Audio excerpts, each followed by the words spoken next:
सभी पेरेंट्स अपने बच्चों के लिए अच्छा चाहते हैं और अच्छा करते भी हैं, लेकिन कई बार कुछ ऐसी गलतियां हो जाती हैं जो शायद अच्छी पेरेंटिंग या परफेक्ट पेरेंटिंग में कंसिडर नहीं की जाती। तो किस तरीके से हम ये समझें कि कौन सी ऐसी चीजें हैं जो हम गलत कर रहे हैं, किस तरीके से हम परफेक्ट पेरेंटिंग कर सकते हैं, आज यही बात कर रहे हैं हम पेरेंट्स की पाठशाला में शर्मा फैमिली के साथ। मिस्टर शर्मा, अनकंडीशनल लव और रिस्पेक्ट, ये चीजें कितनी जरूरी होती हैं अगर हम बच्चों की बात करें, अगर हम पेरेंटिंग की बात करें, इस रिलेशनशिप की बात करें? आपको क्या लगता है कितना जरूरी होता है, बच्चा छोटा कितना ही हो उसको रिस्पेक्ट दे, उसको वो प्यार दे? बिल्कुल सही कहा शादी आपने कि बच्चे जैसे छोटे होते हैं जी, तो उनको कुछ एज तक, जैसे 10 इयर्स तक तो प्यार देना चाहिए जी, और उनकी गलतियों को भी नजरअंदाज नहीं करना चाहिए जी। उसके डेली मॉनिटरिंग रखनी चाहिए, क्योंकि बच्चे ये जैसे जैसे ग्रो करते हैं, 5 साल का है, 6 साल का है, 10 साल का है, तो सोसाइटी में एनवायरनमेंट का बहुत इफेक्ट रहता है। जी। यदि हम सोचें कि घर का हम बहुत अच्छा कल्चर दे रहे हैं तो वो भी, इसको भी हम नजरअंदाज नहीं कर सकते। बच्चा कहाँ जा रहा है, कहाँ खेल रहा है, किसके साथ जा रहा है, तो उसका मॉनिटर करना बहुत जरूरी होता है। लेकिन अगर हम रिस्पेक्ट की बात करते हैं, बहुत बार होता है कि घरों में जो एक इंडियन कल्चर है या इंडियन पेरेंटिंग स्टाइल है वो ये है कि बड़े कहते हैं छोटे सुनते हैं, बड़े बताते हैं छोटे करते हैं। ये एक इंडियन पेरेंटिंग स्टाइल है, मोरओवर इसी तरीके से होता है। क्या आपको लगता है कि इस स्टाइल में थोड़ी सी चेंजेस की जरूरत है? बच्चों को सुनना चाहिए, उनकी बात क्या है, उनके मन में क्या है, ये जानना जरूरी होता है, उनके थॉट्स को रिस्पेक्ट देना जरूरी होता है। बिल्कुल सही कहा आपने, उनके थॉट को भी रिस्पेक्ट देना बहुत जरूरी है।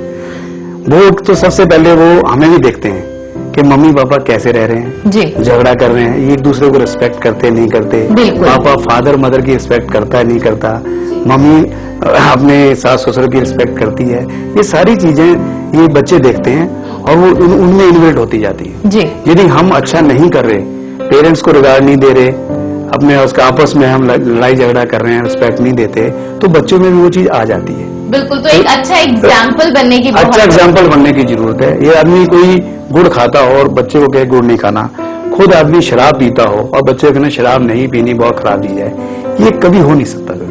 अच्छा विशाल, आपसे एक सवाल करना चाहूंगी, थोड़ा सा डिफिकल्ट क्वेश्चन है लेकिन बिल्कुल ऑनेस्ट रिप्लाई चाहूंगी आपसे।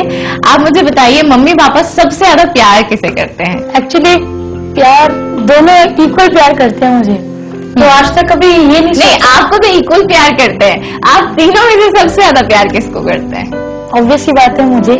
अच्छा, ऑब्वियसली आपको, ओके, क्योंकि मैं छोटा हूँ और लाडला कह सकते हैं आप। अच्छा, और आपको क्या लगता है शिल्पा किसको ज्यादा प्यार करते हैं? इसी को ज्यादा प्यार करते हैं, बट नहीं, हमें जवाब मिल गया, इसी को ज्यादा प्यार करते हैं। एज एक बहुत बड़ा फैक्टर है, लाइक हम दोनों का 8 इयर्स का डिफरेंस है, तो मेरे में एक अंडरस्टैंडिंग है या फिर मैच्योरिटी लेवल कह सकते हैं। एंड ये लाइक ही छोटा है तो इसकी हर जिद पे गौर भी किया था कि ठीक है छोटा है, छोटा है।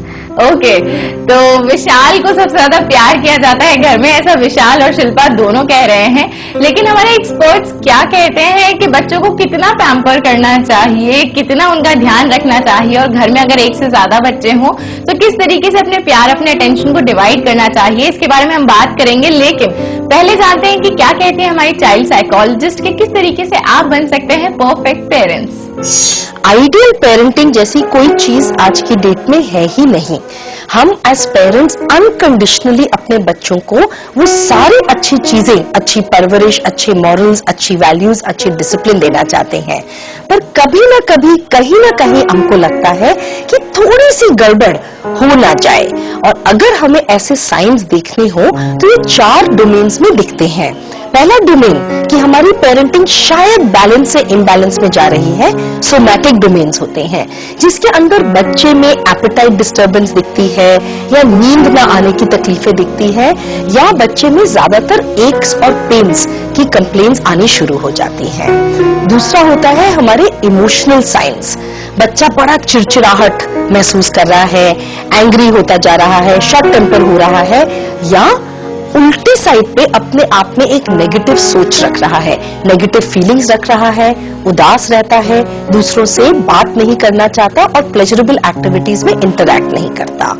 तीसरा साइन हमारे कॉग्निटिव साइंस, जिसके अंदर बच्चों में अटेंशन कंसंट्रेशन कम हो जाती है, फॉरगेटफुलनेस बढ़ जाती है, और एक ब्रूडिंग पैटर्न, एक ही चीज को वो बार बार नेगेटिवली सोचता जाता है। तो तो जब भी हमें ऐसे साइंस अपने बच्चों में दिखे तो हम ये मान लें कि कहीं हमारी पेरेंटिंग जो बैलेंस्ड है वो इम्बैलेंस की तरफ बढ़ती हुई जा रही है और हम एक यू टर्न लेके इसको बैलेंस में ले आए। तो जैसा कि हमारी चाइल्ड साइकोलॉजिस्ट ने कहा कि अगर आपको लगता है कि आपके बच्चे में इस तरह के कुछ साइंस दिखाई दे रहे हैं, उसके बिहेवियर में ऐसी कुछ चीजें आपको दिखाई दे रही हैं, तब आप ये समझ सकते हैं कि आपकी पेरेंटिंग में कुछ इम्बैलेंस हो रहा है और जरूरत है कि आप वो यू टर्न लेके बैलेंस क्रिएट करने की कोशिश करें। आपको कभी लगता है शिल्पा कि इस तरह के कुछ साइंस आप तीनों में कभी होते हो? या वैसे यूजुअली नहीं होते, बट हाँ डेफिनेटली लाइक एग्जाम्स का प्रेशर होता है जी, exams are what nearby, तो डेफिनेटली होता है कि सिलेबस ज्यादा है और आता कम है, पूरा करना है। तो एग्जाम प्रेशर में सिर्फ एग्जाम प्रेशर में फ्रस्ट्रेशन होता है जी, बस उसमें होता है कि जस्ट लीव इट, हम लोग कर लेंगे, बस कुछ बोलो मत अब आप। अच्छा, उसमें प्रेशर है, दैट्स इट, नथिंग एल्स। वो प्रेशर होता है जी। और मिसेस शर्मा, ऐसे वक्त में आप क्या करती हैं? किस तरीके से बच्चों को ईज आउट करने की कोशिश करती हैं, उनको सपोर्ट करती हैं? मैं इनको बोलती हूँ बैठ के आप बेटे पढ़ो जी, जो खाने को लेना है वो मुझे बताओ, मैं आपके बैठे हुए दूंगी सब कुछ। और बड़े प्यार से मैं बोलती हूँ कि पढ़ो अपना बैठ के, कोई टेंशन करने की जरूरत नहीं, जितना हो जाएगा उतना ठीक है, तुम रिलैक्स होकर पढ़ो बस। जी, तो पूरा ध्यान रखते हैं मिसेस शर्मा अपने बच्चों के खाने पीने का, ये कोशिश करती हैं कि बच्चे किसी भी तरह का अनड्यू प्रेशर अपने ऊपर ना फील करें। कितना जरूरी होता है कि आप अपनी एक्सपेक्टेशंस बच्चों से सिर्फ उतनी रखें जितना उनका पोटेंशियल है।